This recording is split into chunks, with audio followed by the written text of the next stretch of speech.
मित्रांनो नमस्कार. 3 डिसेंबरला होणाऱ्या अरुणोदय मानसिक आरोग्य परिसंवादाच्या निमित्ताने रेडिओ देवगिरीच्या स्टुडिओला अनेक डॉक्टर, सायकॅट्रिस्ट, सायकोलॉजिस्ट आणि त्या विषयातील अनेक तज्ज्ञ मातब्बर लोकांनी भेटी दिल्या. आणि या भेटी दरम्यान त्यांनी व्यसनाधीनता, suicide prevention, positive mental health in Indian perspective अशा अनेक विषयांवरती गप्पा मारल्या, चर्चा केली. तर परिसंवादाच्या निमित्ताने घडून आलेल्या या सगळ्या चर्चेची, गप्पांची मालिका म्हणजे अरुणोदय. तर या अरुणोदय मालिकेच्या दुसऱ्या भागात आज आपण भेटणार आहोत डॉक्टर मधुश्री सावजी यांना, ज्या आपल्यासोबत भारतीय मनोविज्ञान आणि त्यातील सकारात्मकता याविषयी बोलणार आहेत. भारतीय मनोविज्ञानामध्ये केंद्रस्थानी काय आहे, म्हणजे भारतीय मनोविज्ञान सगळ्यात जास्त महत्त्व कशाला देतं किंवा कशाला मानतं? खरं तर मनोविज्ञान म्हटल्यावर मन हा सेंटरलाच आहे. त्यामुळे आपण असं गृहीत धरायला हरकत नाही की मनोविज्ञान जेव्हा आपण शाखा म्हणतो तर त्या ठिकाणी मनालाच महत्त्व आहे. पण भारतीय याच्यामध्ये मन हे त्या अर्थाने सेंटरला आहे. म्हणजे जर असं गृहीत धरलं की आपण जन्माला येतो तेव्हा त्याच्या आधी सूक्ष्म असतो. स्थूल रूपामध्ये 9 महिन्यांनी आपण आईच्या उदरात जन्म घेतो आणि या स्थूल रूपाला आपण मग परत सद्गुण, सदाचार, मोठं व्यक्तिमत्व घडवायला जातो. तर त्या व्यक्तिमत्वाची जी कल्पना आहे ती जी व्यक्ती निर्माण झाली, तिला काही गुण लागले तर तिला व्यक्तित्व म्हणतात आणि त्याचंच व्यक्तिमत्व होतं. आपण म्हणतो अरे वा, याचं व्यक्तिमत्व किती छान आहे. तर हे व्यक्तिमत्व कसं घडतं, तर आपण असं म्हणतो आहे की 5 कोशांमधून 5 कोशांचा विकास करून हे व्यक्तिमत्व घडतं. असं जर मानलं तर पहिलं आहे शरीर, दुसरं आहे प्राण, तिसरं आहे मन, चौथं आहे बुद्धी आणि 5वं आहे आत्मा. आणि जर असा विचार केला की मध्यभागी कोण आहे याच्या, तर पहिले 2 हे स्थूलामध्ये आहे, जे आपल्याला जाणवतात किंवा दिसतात. शरीर दिसतं, प्राण जाणवतो, मन दिसतही नाही आणि नंतर बुद्धी आणि आत्मा हे पण सूक्ष्म रूपात आहे. त्यामुळे मन हे मध्यभागी आहे आणि त्याला प्रचंड महत्त्व आपल्या संपूर्ण भारतीय दर्शनामध्ये दिलेलं आहे.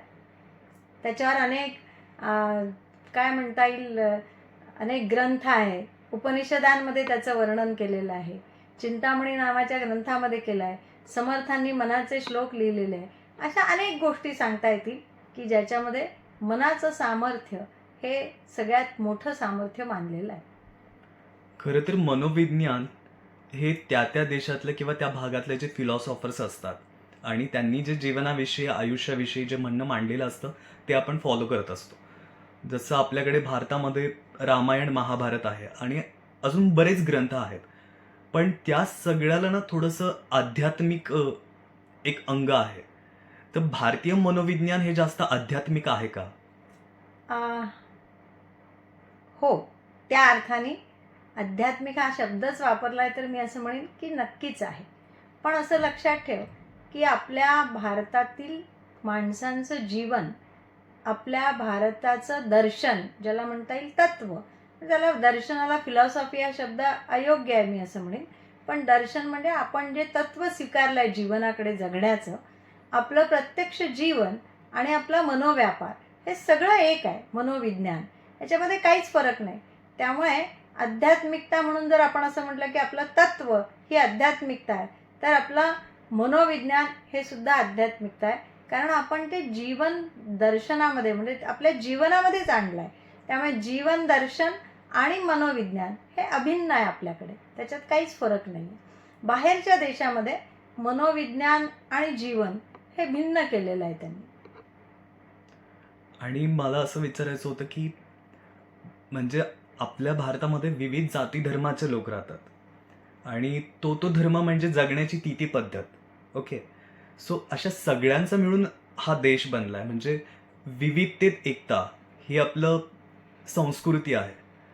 तर भारतीय संस्कृती किंवा भारतीय मनोविज्ञानामध्ये अशा खूप व्हरायटीज आहेत का, की म्हणजे त्याच्यात खूप धारा आहेत का वेगळ्या वेगळ्या, की ते एकच आहे? मनोविज्ञान एकच आहे. आता जर असं गृहीत धरलं की माझा हात आणि अमेरिकेतल्या माणसाचा हात सारखाच आहे. कान ज्या ठिकाणी, माझ्या शरीरावर ज्या ठिकाणी कान आहे त्या ठिकाणी जगातल्या सगळ्या माणसांचे कान त्याच ठिकाणी. म्हणजे आपण असं जर गृहीत धरलं की प्राण गेल्यावर जगातली सगळी माणसं मरतात, तर भारतातलाही माणूस मरतो, अमेरिकेतलाही मरतो. त्यामुळे हे सर्व सत्य आहे, शाश्वत सत्य आहे की शरीर सगळ्यांना आहे, प्राण सगळ्यांना आहे, मनही सगळ्यांना आहे. मग त्या मनाचे गुणधर्मही सगळ्यांना सारखेच आहे, ते काही वेगळे नाही आहे. त्या मनाचे गुणधर्म काय आहे, तर द्वंद्वात्मक आहे मन, म्हणजे सारखं चंचल करत असतं. मी कुठल्या भाषेत शिकू, मी या घरात राहू की नको राहू, मी हिरवी साडी नेसू का पांढरी साडी नेसू, मी दारू पिऊ की नको पिऊ, अशा अनेक गोष्टींचा द्वंद्व मनामध्ये असतं. या मनाचा दुसरा विशेष गुण आहे की ते चंचल आहे. सारखं या गोष्टींवर, आज लता मंगेशकर व्हावंसं वाटेल तर उद्या सचिन तेंडुलकर व्हावंसं वाटेल. आणि तिसरं आहे ते अत्यंत वेगवान आहे, म्हणजे प्रचंड वेगाने धावणारं हे मन आहे. तर या 3 गोष्टी ज्या मनाच्या आहेत त्याला जर संतुलित करायचं असेल, त्याला जर एकाग्र करायचं असेल, तर आपल्या ह्याच्यामध्ये काही पद्धती दिलेल्या आहेत. त्या काही जात, धर्म आणि राष्ट्रीयत्व हे सगळं सोडू नये असं मी म्हणेन. की आपले जे काही सण समारंभ या सगळ्या ह्याच्यामध्ये आहेत, ते सण समारंभ सादरीकरण करणं म्हणजे काय, तर 21व्या शतकातल्या मनाचे कौशल्य स्वीकारणं. आता ती मनाची कौशल्य काय आहे असं जर मी म्हटलं आणि इंग्रजी भाषेतच बोलायचं ठरवलं, तर साहस हे मनाचं कौशल्य आहे. साहसी बनणं, मग संभाषण चांगलं करणं, म्हणजे कोलॅबोरेटिव्हनेस, सहभागाने मी जगणं, म्हणजे एकमेकांच्या सहभागाने कोलॅबोरेटिव्ह, क्युरियस, क्रिएटिव्ह आणि करेजियस. तर अशा ज्या काय 4, 5, 6 सीज आहे, त्या सीजमध्ये जर मी बघितलं तर हे सगळे मनाचे गुणधर्म आहे. मन म्हणतं की नाही, मी नाही या ग्रुपमध्ये बसणार, तर लगेच बाहेर जातं. पण आपले सण समारंभ असे आहे की सगळ्यांचा सहभाग, सगळ्यांचा आनंद, सृजनशीलता त्याच्यामध्ये, सगळ्यांचं प्रेम, आणि याच्यातनं तो जो सण साजरा होतो त्या सणामध्ये सण कदाचित प्राणी वेगळा असेल, म्हणजे तुम्ही दक्षिणेकडे गेला तर हत्तीची पूजा होईल, आपल्याकडे गेलं तर नागाची आणि बैलाची पूजा होईल, अजून कुठे गेलं तर अजून कशाची होईल, गेंड्याची पण होईल. पण प्रश्न असा आहे की या चराचराशी आमच्या संस्कृतीने आम्ही जोडलो आहे, आणि जोडत असताना आम्ही सगळ्यांच्या सहभागाने जोडलो आहे, आणि त्याच्यामध्येच मनाला स्थिर चंचलतेमधनं द्वंद्वमुक्त करण्याची ताकद निश्चितपणे आहे. त्याला अजूनही काही उपाय करण्याची गरज आहे, पण तू सण समारंभच विचारले म्हणून तेवढंच मी सांगून थांबते. अच्छा. मगाशी बोलताना तुम्ही सांगितलं की भारतीय दर्शन, भारतीय जीवन आणि भारतीय मनोविज्ञान हे एकच आहे, ते वेगळं वेगळं नाही करू शकत आपण. जसं मी माझ्या घरात जगतो, माझ्या आईवडील मला काही संस्कार करतात, मी माझ्या घराच्या आजूबाजूला काही परिसर बघतो आणि त्याने मी लहानाचा मोठा होतो, माझं शरीर तसं घडतं, माझं मनोविज्ञान तसं घडतं. पण आजकालच्या जगामध्ये, आजच्या पिढीचं जर आपण बघितलं की ग्लोबलायझेशनमुळे मला सगळंच दिसतंय, मला अख्खं जग दिसतंय. म्हणजे मी भारतात राहून विदेशातला माझ्याच वयाचा मुलगा काय करतोय आणि तो कशा पद्धतीचं जीवन जगतोय किंवा त्यांचं कल्चर कसं आहे हे मला दिसतं, आणि ते कम्पॅरिझन व्हायला सुरुवात होते. ओके, सो माझ्यासाठी अख्खं जग जेव्हा ओपन होतं तेव्हा माझं मनोविज्ञान हे फक्त भारतीय असं, म्हणजे मी त्यावर कंट्रोल नाही करू शकत. माझ्यावर खूप वेगळे वेगळे संस्कार होतात एकाच वेळी, आणि त्यामुळे मी कन्फ्यूज होतो. किंवा आत्ताच्या पिढीचं जे झालं की सगळं मिक्स झालंय, आमचं राहणीमान सगळंच, ते याचं मनोविज्ञानावर परिणाम होत असेलच. हो, निश्चितपणे, प्रश्नच नाही काही. म्हणजे या सगळ्या ग्लोबलायझेशनमुळे आणि सगळ्या तांत्रिक युगामुळे, म्हणजे आपण ज्याला म्हणू की संभाषणाचे किंवा संवादाचे विविध साधनं निर्माण झाले. पण त्याच्यामध्ये तुम्ही काहीही घेऊ शकता, फेसबुक, व्हॉट्सॲप, आता नवीन सगळं आलेलं social media. जीपीटीच्या जे काय सोशल मीडिया, याच्यातनं सगळं जग तुम्हाला एका क्षणात जगामध्ये काय झालं हे तुमच्यापर्यंत पोचत आहे, आणि त्याचे निश्चितच परिणाम तुमच्या मनावर होतात आहे, आणि तुम्ही हे सगळं बघतात आहे. पण याची जी ताकद आहे, म्हणजे भारतीय मनोविज्ञानाची जी ताकद आहे ती कुटुंबामध्ये आहे. जी कुटुंब, जे परिवार अतिशय चांगल्या पद्धतीने राहणीमान स्वीकारतात. मी तुम्हाला म्हटलं तसं भारतीय मनोविज्ञान आणि जीवन हे वेगळं नाही आहे. मग आपण असं गृहीत धरलं की मी TV बघतो आणि मी सिरियल बघतो ज्याच्यामध्ये हिंसाचार आहे, पण माझ्या मनोविज्ञानामध्ये असं सांगितलं की रात्री झोपताना स्मरण करावं की मी केलेल्या चुकांना देवा माफ कर, आणि मला ज्यांनी मदत केली त्याच्याबद्दल मी ग्रॅटिट्यूड म्हणजे कृतज्ञता व्यक्त करेल. मी जर असं म्हटलं आणि शांतपणे 10 वेळेला असं म्हटलं, किंवा ओंकार म्हटला, किंवा माझं कुठलंही जे काय माझी श्रद्धा आहे असा एखादा शब्द उच्चारला की हो, मी उद्या असं करणार नाही, किंवा मी चांगला राहीन, मला शांतपणे झोपायचं आहे, कुठलाही शब्द, कुठलंही अक्षर जेव्हा आपण वारंवार म्हणतो तो मंत्रच होतो.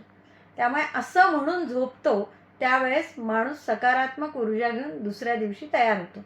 पण समजा मी हिंसाचाराचा टी व्हीवर बघितलं आणि तो इंग्रजी पिक्चर बघितला, त्याच्यामध्ये हिंसाचार आहे आणि तसाच मी झोपलो काहीही न म्हणता, तर माझ्या मेंदूमध्ये ती चक्र सतत चालू राहतात आणि त्याचा माझ्या मनावरही परिणाम होतो आणि दुसऱ्या दिवशीच्या जीवनशैलीवरही होतो. आपल्याला हे विश्वासच ठेवावा लागेल की पाश्चात्य मनोविज्ञान हे कुठल्या तरी विकारांवर आधारित, की माणसं अशी का वागतात. मग फ्राईडनी शोधलं की बाबा अच्छा असं वागतात का, मग याचं कारण ते त्यांचा जो काम आहे तो दाबून ठेवतात आणि दबून गेलेला काम विचित्र तऱ्हेने एक्सप्रेस होतो असं त्यांनी मांडलं.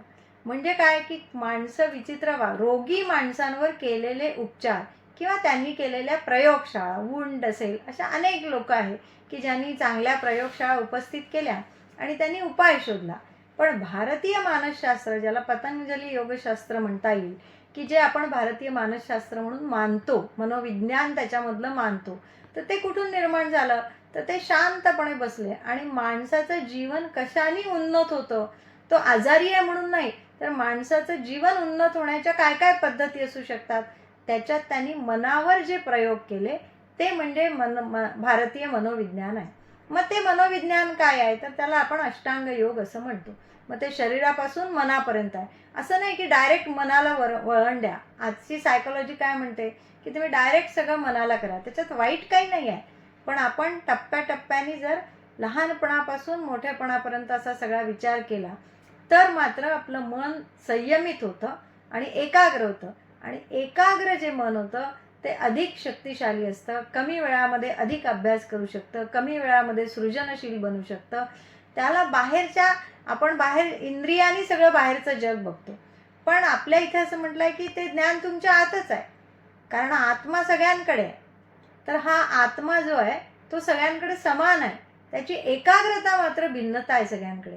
ती मनाची एकाग्रता जितकी जास्त असेल तितकी तो शक्तिशाली, म्हणून त्याची स्मरणशक्ती चांगली असेल, तो एकपाठी असेल. आपल्याला अनेक प्रयोग माहीत आहे विवेकानंदांपासून. तर हे मी का नाही करू शकत. विवेकानंदही सामान्य घरात जन्माला आले, तर त्याच्या मागे जसं त्यांचं काही प्रारब्ध आपण मानलेलं आहे एक पार्ट, पण याचा अर्थ असा नाही की मी काहीच नाही करायचं. विवेकानंद एकाग्रतेने बसायचे, ध्यान करायचे. एकाग्रतेने बसणं म्हणजे सर्व प्रकारांच्या विचारांना बाजूला सारून, म्हणजे एका मिनिटामध्ये माणसाच्या मनामध्ये 700 ते 800 विचार येतात. तर ते 800 विचारांना स्थिर करणं याला म्हणतात मनाची एकाग्रता. ती एका दिवसात येत नाही, ती साधना आहे, तो स्वाध्याय आहे आणि हा आपल्या याच्यात मांडला आहे. हा जर आपण करणार नाही आणि मला आज एक शर्ट घालायचा, उद्या एक शर्ट आज एका हॉटेलमध्ये एक पदार्थ खायचा, उद्या दुसरा पदार्थ खायचा, इतकं चंचल मन असेल, सकाळी एक ब्रेकफास्ट करायचा तर संध्याकाळी दुसरा करायचा, सातत्याने मला बदलायचं आहे, आज एक क्लास लावायचा तर उद्या दुसरा क्लास लावायचा, इतकं माझं उडतं आणि चंचल मन असेल आणि जे या मीडियानी पण खेचून घेतलेलं आहे, तर त्याच्या परिणामांनाही या युवा पिढीला सामोरं जावं लागेल. जर या परिणामांना सामोरं जायचं नसेल तर घरातल्या सांस्कृतिक वारसा जतन करणं, गावातल्या संस्कृतीमध्ये आपण समाविष्ट होणं, म्हणजे गावामध्ये घडलेल्या सण समारंभामध्ये आपण सहभागी होणं, याने तुमचं मन हळूहळू निश्चितपणे शांत होतं.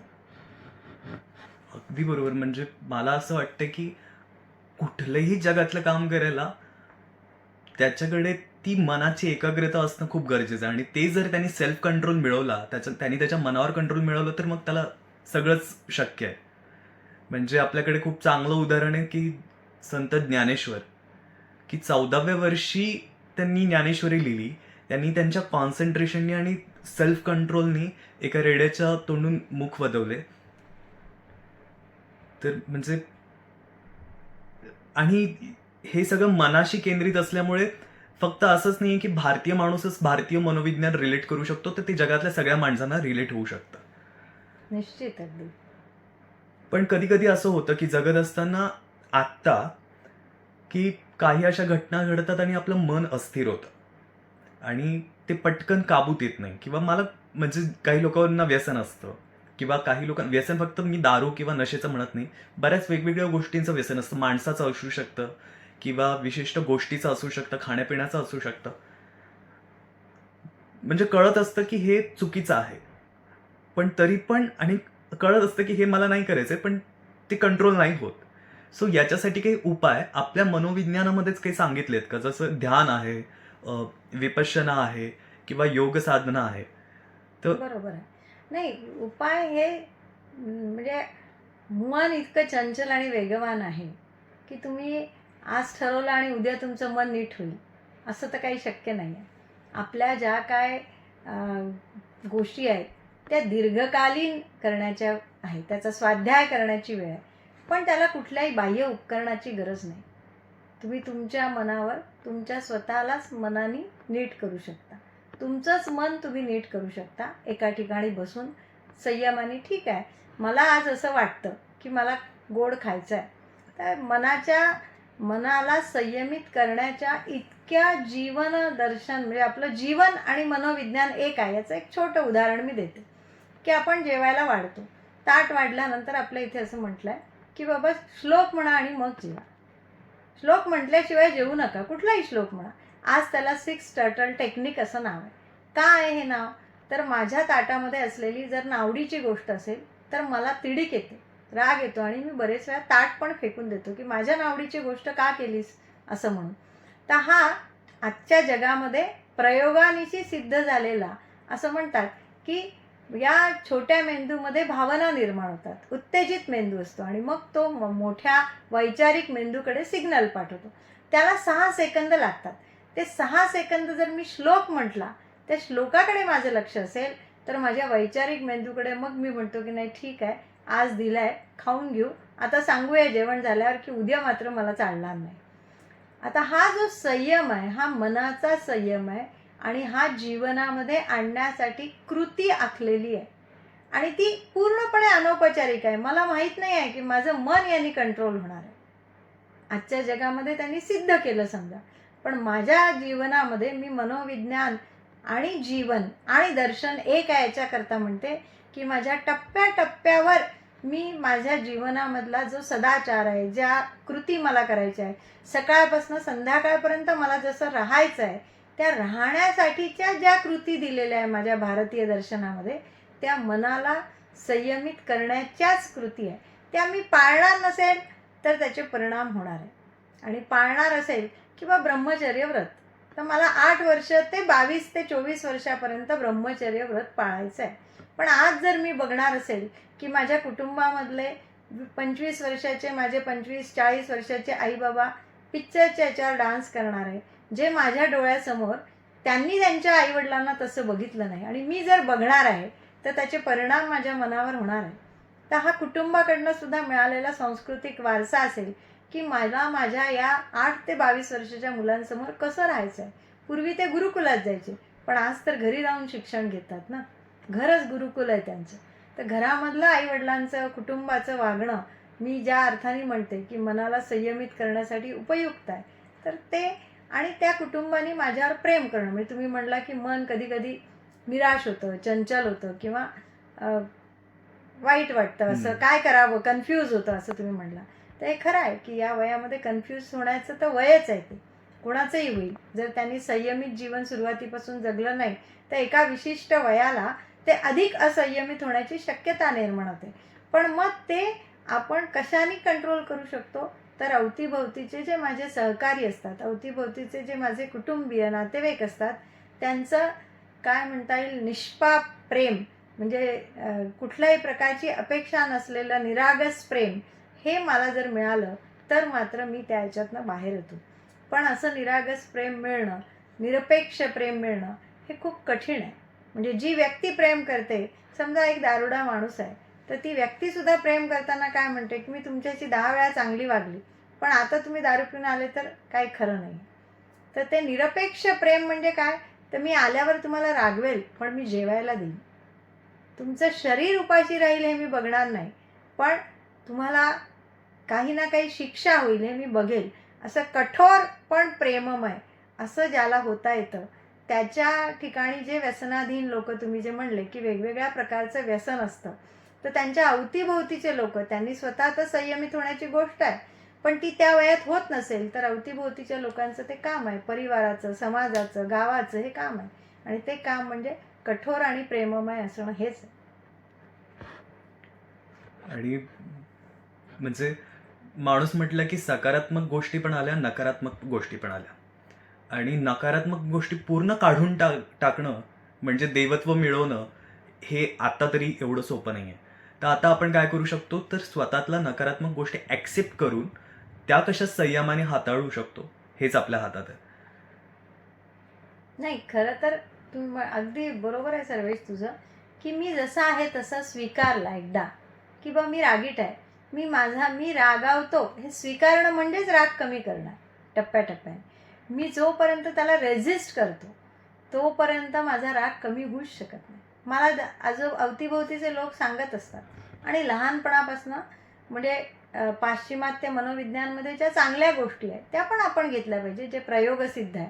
पण भारतीय मनोविज्ञान वाईट आहे, त्याचं काही ते आध्यात्मिक आहे, ते काय म्हातारपणी वाचायचं आहे असं म्हणून जर आपण सोडून देणार असेल तर मात्र आपण या 21व्या शतकामध्ये, ज्याच्यामध्ये मानसिक आरोग्य हा प्रथम म्हणजे मोठा आरोग्याचा भाग आलेला आहे, WHO म्हटलेलं आहे की 21वं शतक हे मानसिक आरोग्य सांभाळण्याचं शतक असणार आहे.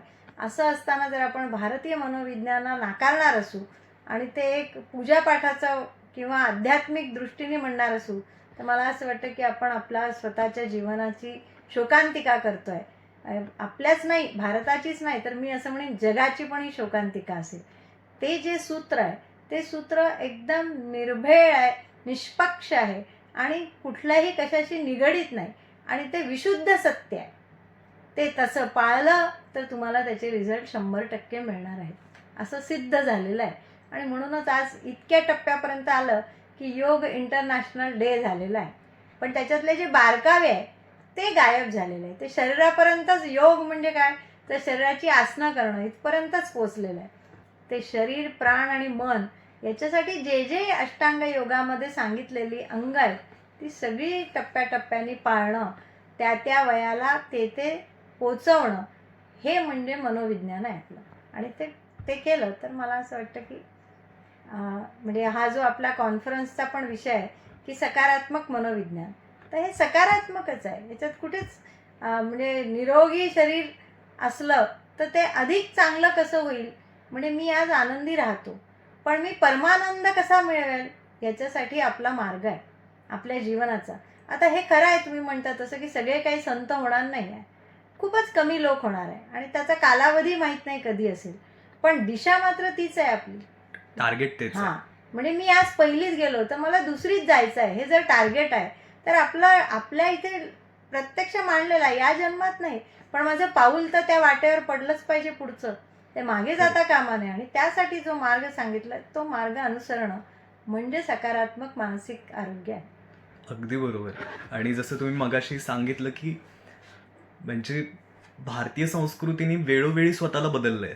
जे बाहेरचं चांगलं आहे ते ॲक्सेप्ट केलंच आहे, पण म्हणून माझं सगळं चुकीचं आहे आणि त्यांचं सगळं बरोबर असंही नाही.